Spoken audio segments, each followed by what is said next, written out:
Today we're celebrating Irish Coffee Day, and what better way to do it than making our own signature Java Republic Irish coffee. We are going to add a full shot of Irish whiskey, which I already have pre-measured here.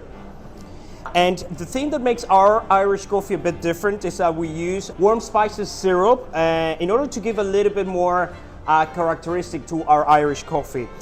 Don't forget that a traditional way of making Irish coffee would add brown sugar, but this just gives something extra and really balance the drink overall. So that's 15 ml of our warm spices syrup, and I'll have freshly made filter coffee. And always remember to leave a bit of space over here for the cream.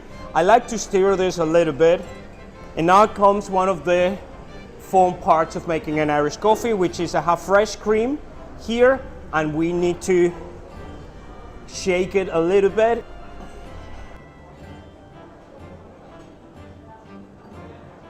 We just add a little bit of nutmeg, and here it is, our signature Irish coffee, and we hope you try it at home.